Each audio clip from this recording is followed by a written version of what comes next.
аспан мен жердің жаратылғаннан кейінгі тарихы мынау. Құдай ие жер мен аспанды жаратқан кезде жер бетінде әлі де даланың бұталары мен өсімдіктері көктеп өспеген болатын. Себебі Құдай ие жерге жаңбыр жауғызбаған еді. Оны өңдейтін адам да жоқ болатын. Ал жер бетінен бу көтеріліп шығып, бүкіл даланы суландырып тұрды. Сонда Құдай ие жердегі топырақтан адамды қалыптастырып жасап, оның мұрнына тіршілік лебін үрледі. Адам осылай тірі жан болып шыға келді. Құдай ие шығыс жақта Едем деген жерге пейіш бағын орнатып, өзі жаратқан адамды сонда орналастырды. Құдай ие көз тартарлық, жеуге жақсы жеміс беретін әртүрлі ағаштарды жерден өсіріп шығарды. Бақтың ортасында мәңгілік өмірді сыйлайтын ағаш және жақсылық пен жамандықты танытатын ағаш та өсіп тұрды. Бақты суландыратын өзен Едемнен ағып шығып жатты. Ол әрі қарай 4 тармаққа бөлініп кететін. Біріншісі Пишон деп аталады. Ол алтын шығатын бүкіл Хауила өлкесін айналып ағады. Сол елдің алтыны ерекше бағалы. Онда хош иісті шайыр мен оникс атты асыл тас та бар.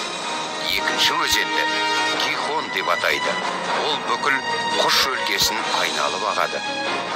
Үшінші өзеннің аты Тигр. Ол Ассурдың шығыс жағынан өтеді. Төртінші өзен Евфрат. Құдай ие пейіш бағын өңдеп, күтіп бағу үшін адамды сонда орналастырды.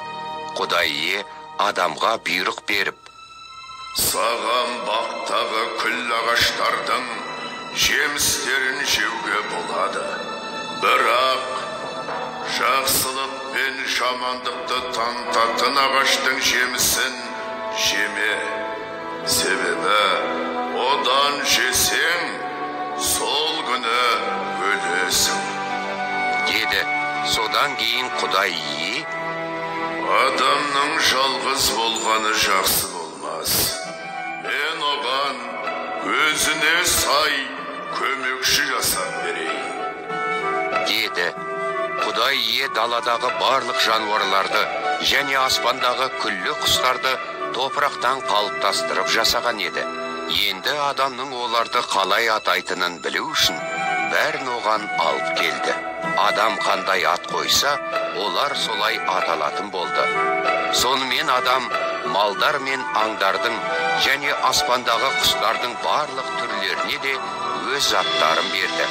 Ал адамға өзіне сай көмекші табылмады. Сонда Құдай ие адамды терең ұйқыға батырып, ұйықтап жатқанда оның бір қабырғасын алып, соның орнын етімен жауып тастады. Құдай ие осы қабырғадан әйел жасап шығарып, оны адамға алып келді.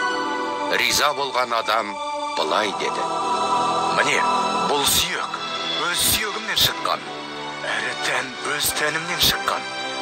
Ол әйел деп аталатын болсын, себебі ол еркектен алынып жасалған. Сондықтан еркек әке-шешесін тастап, әйеліне беріп қосылады. Сөйтіп екеуі бір тұтас болады.